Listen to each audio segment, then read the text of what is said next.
దేవతల్ని 2, 3 రకాలుగా విభజిస్తారు కదా గురుగారు. అవునండి. ఒక్కొక్క డైమెన్షన్‌లో ఒక్కొక్క 4th డైమెన్షన్‌లో ఎలాంటి వాళ్ళు ఉంటారు? అలాగే 5th, 6th, 7th డైమెన్షన్‌లో ఎలాంటి దేవతలు ఉంటారు? ఈ 4th డైమెన్షన్‌లో సార్ మామూలుగా మనకు పితృలోకం ఉందండి. మామూలుగా ఈ జీవులంతా చనిపోయిన తర్వాత వెళ్ళేటువంటి 4th డైమెన్షన్‌లో పితృలోకంలో ఫస్ట్ స్టేజ్. ఇక్కడ ఇంపార్టెంట్ పాయింట్ ఏంటంటే ప్రతి ఒక్క డైమెన్షన్‌లో 3 లెవెల్స్ ఉంటాయండి. 3 లెవెల్స్. ఫస్ట్ లెవెల్‌లో ఈ పితృలోకంలో వీళ్ళు ఉంటారు. సెకండ్ లెవెల్‌లో ఈ పీఠాధిపతులు వాళ్ళు వీళ్ళు కొంచెం హై లెవెల్ సోల్స్ వాళ్ళు సెకండ్ లెవెల్లో ఉంటారు. 4thలోనే. 4thలో 3ర్డ్లో డెమిగాడ్స్ ఉంటారు. కిన్నర కింపురుష గంధర్వులు వీళ్ళంతా ఉంటారు.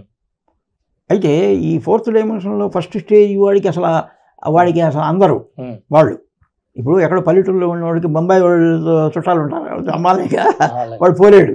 అదేవిధంగా ఆ స్టేజ్లో వాళ్ళు ఉంటారండి. 5th డైమెన్షన్ వాళ్ళు దేవతలు ఉంటారు బాగా. ఈ వీళ్ళంతా ఉంటారండి దేవలోకంలో ఇంద్రుడు వీళ్ళంతా ఉంటారు. ఇంద్రాది దేవతలంతా కొంచెం మంచి లెవెల్లో ఉన్న వాళ్ళంతా 5th డైమెన్షన్ ఉంటారు. 6th డైమెన్షన్ వాళ్ళకి వచ్చేప్పటికీ ఈ తపస్సంపన్నులు ఉంటారు అంతా. 5th డైమెన్షన్ అది జనలోకం ఉంటారు. వాళ్ళ ప్రజాపతులు వీళ్ళంతా ఉంటారు. వీళ్ళు జనలోకంలో. తర్వాత తపోలోకంలో తపస్సంపన్నులు మహర్షులు వీళ్ళంతా ఉంటారు. 7th డైమెన్షన్ వాళ్ళకి వచ్చేప్పటికే ఈ టాప్ మోస్ట్ గాడ్స్ ఉంటారు. టాప్ మోస్ట్ గాడ్స్ అంటే ఇప్పుడు శ్రీ మహావిష్ణువు, తర్వాత ఈశ్వరుడు, బ్రహ్మ వీళ్ళంతా ఆ డైమెన్షన్లో ఉంటారు. ఆ 7th డైమెన్షన్ వాళ్ళు 3 లెవెల్స్ ఉంటాయండి. ఆ లెవెల్స్లో వాళ్ళు ఉంటారు. ఒక్కొక్క డైమెన్షన్ 3 లెవెల్స్ ఉంటాయండి. అట్లండి.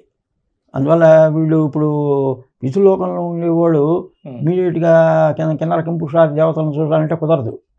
ఇప్పుడు అందువల్ల మీకు పాండురాజు ఎగ్జాంపుల్. పాండురాజు దీనికి వచ్చినప్పుడు వాడి కర్మకాండాలకు వచ్చినప్పుడు మహర్షులు వచ్చారు. ఆ దానాలు తీసుకొని వాళ్ళు వెళ్ళిపోయినారు ఊర్ధ్వలోకాలు. పాండురాజు చనిపోయినాడుగా వాళ్ళ వెంబడి పడిపోయినాడు. ఈయన కూడా కొంతకాలం పోయించులో కింద పడ్డాడు. వాళ్ళు శబ్దం వచ్చి చూశారు ఏది ఊర్ధ్వలోకాల్లో. ఇతను ఏందే నువ్వు రాలేవయ్యా బాబు మాతోటి, నువ్వు పితృలోకం దాకా ఉండగలను ఆయన, ఊర్ధ్వలోకాలకి రాలేవు నువ్వు అని చెప్పి వాళ్ళు వెళ్ళిపోయినారు. అది మనకు మహాభారతంలో కూడా తెలుస్తుంది. ఇవన్నీ ఉంటాయండి. ఈ సైంటిఫికల్ ఎగ్జాంపుల్స్. అంటే గురుగారు ఇప్పుడు ఒక మనిషి పుట్టినప్పుడు తన ప్రశ్నాపత్రంతో తను పుడతాడు. అలాంటి వాళ్ళకి మీరు జాతకాన్ని మీరు చూసి విశ్లేషిస్తారు కదా, ఈ టైంలో ఇలాగ ఈ టైంలో ఇలా జరుగుతుంది. ఆ విశ్లేషణకి ఏవిటిని మీరు తీసుకుంటారండి ప్రామాణికంగా? మామూలుగా జాతకం స్టడీ చేస్తాను సార్. దాని దశాంతర్దశలను బట్టి ఈ సంఘటన నీకు జరగబోతుంది మనము ఆస్ట్రాలజిస్ట్ ప్రెడిక్ట్ చేస్తారు. ఇప్పుడు ఏంటంటే ఈ క్వశ్చన్స్ ఆర్ ఫిక్స్డ్ అండి. అబ్బాయి నీకు 42వ సంవత్సరంలో నీకు ఫైనాన్షియల్గా ఇబ్బందులు వస్తున్నాయి, నువ్వు జాగ్రత్తగా ఉండు అని వీడు చెబుతాడు. ఇప్పుడు జాగ్రత్తగా ఉండటం అనేది అతనికి 25% పాసిబిలిటీ, 75% అతని చేతిలో కూడా ఉండదు. ఒకవేళ తెలుసుకున్నా కూడా అంటే ఏంటి 25% అంటే స్వయంకృత కర్మలు, ప్రారంధ కర్మల్ని ఎవడేం చేయలేడు. ప్రారంధం భోగతే నశ్యంతి, అది ఇందాక కూడా చెప్పాను. ఇప్పుడు ఈ 25%లో మనం పూజలు పునస్కారాలు ఈ హోమాలు ఇవి చేసి ఆ 25 మార్కులకి 20 మార్కులు తెచ్చుకొని కాస్త తగ్గించుకోవచ్చు. అంటే నెత్తి మీద పడే దెబ్బ మనం బుధం మీద పడుతుంది. ఇప్పుడు ఫైనాన్షియల్గా దెబ్బతింటున్నావు అని చెప్పాను అనుకోండి, అబ్బాయి నువ్వు ముందుగానే జాగ్రత్తగా ఉండే, ఇన్సూరెన్స్ చేసుకో, లేకపోతే ఇన్వెస్ట్మెంట్ చేయవాక దెబ్బతింటావు, లేదా బ్యాంకులో డిపాజిట్ చేసి పెట్టుకో, ఒకవేళ లాస్ వస్తే దాన్ని కవర్ చేసుకోవచ్చు అని అడ్వైజ్ ఇస్తాడు అస్ట్రాలజీ. అంతేగాని ఆ క్వశ్చన్స్ రిమూవ్ చేయలేడు. అదండి. అందువల్ల వీడికి తప్పించుకునే అవకాశం 25% ఉంది. ఇంకో దేవతలు కూడా ఇంటర్ఫియర్ కాదు, వాళ్ళ కర్మలో పెట్టారండి. ఎందుకంటే నువ్వు క్వశ్చన్ పేపర్ రాస్తున్నావు ఎగ్జామినేషన్ హాల్లో, లెక్చరర్స్ వచ్చి ఈ క్వశ్చన్ ఇట్లా చేయి, ఈ క్వశ్చన్ ఇట్లా చేయి వాళ్ళు చెబుతారా? నువ్వు ఎందుకు వచ్చావు ఇక్కడికి? నీ ఆత్మశక్తిని పెంపొందించుకోవడానికి నువ్వు వచ్చావు. నీకు లీకౌట్ ఎందుకు చేస్తారు వాళ్ళు? నీకు ఎందుకు హెల్ప్ చేస్తారు? ప్రతి వాళ్ళు నేను దేవతలు పూజించామండి, అది చేసాం ఇది చేసాం, మాకు ఎవరు హెల్ప్ చేయలేదు అని అంటారు. అది చాలా తప్పండి. అది వాళ్ళ కర్మను అనుభవించాల్సిందే.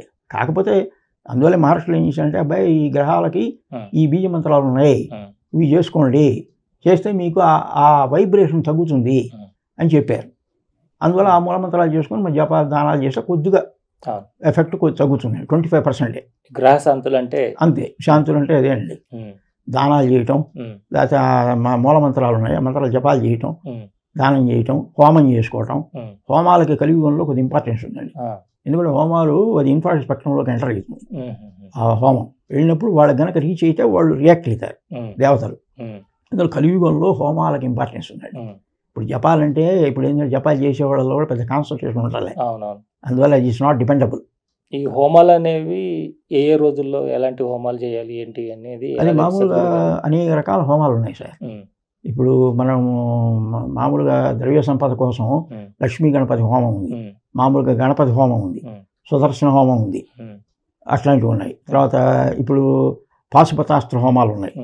ఏ గ్రహం బాగలేకపోయినా ఆ గ్రహానికి పాశుపతాస్త్ర, రాహు పాశుపతాస్త్ర హోమం, శని బాగలేదు శని పాశుపతాస్త్ర హోమం. తర్వాత మనకేంటంటే అన్ని విధాలా బాగుండడానికి కూడా రుద్రహోమం ఉంది.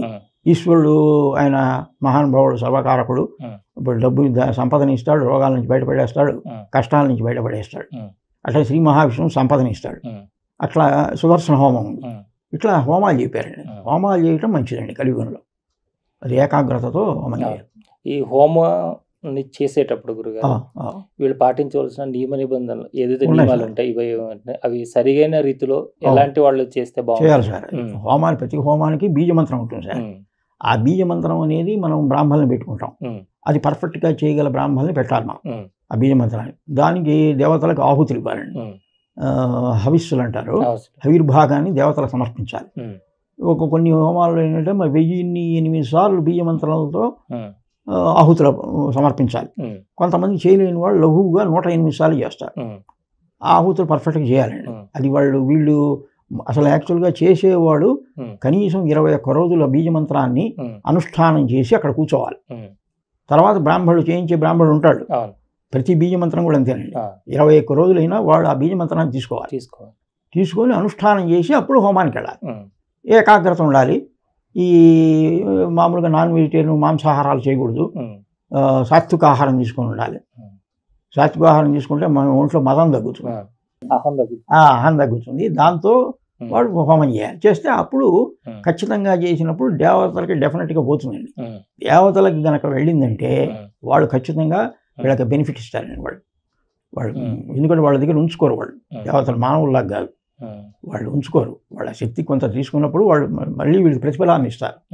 అది ఖచ్చితంగా జరుగుతుంది. అది సైంటిఫికల్ కూడా ప్రూవ్ అవుతుందండి. అంటే ఈ హోమాలు కానీ ఇప్పుడు యజ్ఞాలు కానీ ఇవి కానీ ఏదన్నా కూడా మానవాళికి ఉపయోగపడేవే కానీ ఎవరు కొట్టిపారేసే విషయాలు కాదు. తప్పండి. మహర్షులు అంటే మహర్షి nothing but and advance scientist. వాళ్ళు అడ్వాన్స్ సైంటిస్ట్ అండి. ఈ మహర్షులు ఏంటంటే వాళ్ళు యాక్చువల్గా కొంతమంది మహర్షులు 7th డైమెన్షన్ వాళ్ళు దాకా పోయి వచ్చిన వాళ్ళు ఆ థీరీస్ని వాళ్ళు అండర్స్టాండ్ చేసుకోవాలి. వాళ్ళు ఒక బీజమంత్రాన్ని పెట్టారంటే ఏ బీజమంత్రం ఏ దేవతలకి కనెక్షన్ ఉంది అని వాళ్ళు తెలుసుకొని ఆ బీజమంత్రాన్ని మానవాళ్ళకి ఇచ్చారు. ఆ ఇప్పుడు మీరు ఒక బీజమంత్రం ఉందనుకోండి, ఇప్పుడు మన అక్షర లక్ష అంటారు. అక్షర లక్ష చేయమంటాడు. ఈశోపనిషత్తు ఉంది, లేకపోతే ఇప్పుడు దశమహావిద్యలు ఉన్నాయి. అక్షర లక్ష చేస్తే ఇప్పుడు ఫర్ ఎగ్జాంపుల్ ఒక 5 వర్డ్స్ ఉన్నాయనుకోండి, 5 లక్షలు చేస్తే వాడు కనీసం 40 రోజులు పడుతుంది. ఆ అక్షర లక్ష చేసినప్పుడు ఆ యొక్క బీజమంత్రం అయితే ఎలక్ట్రానిక్ వైబ్రేషను వీడి బాడీలో ఫిక్స్ అవుతుంది. ఫిక్స్ అయినప్పుడు that will be communicated with the concern God's.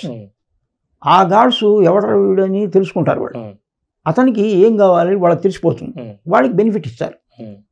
అంటే నువ్వు ఖచ్చితంగా వాళ్ళ దేవతల దగ్గర పోవాలంటే నువ్వు చేసే అనుష్ఠానం మీద ఉంటుంది. అందువల్ల కొంతమంది ఏమంటే మాకు సిద్ధించింది సార్, అమ్మవారికి పంపించి సిద్ధత్వం వచ్చిందండి అంటాడు. సిద్ధత్వం వచ్చిందంటే ఆ మంత్రం సిద్ధిస్తుంది వాడికి ఏది కనుక్కుంటాడో జరుగుతుంది. కొంతమంది దేవతలు కనిపిస్తారు, కొంతమంది కనిపించకపోవచ్చు. కనిపించకుండా సిద్ధత్వాన్ని ఇస్తారు.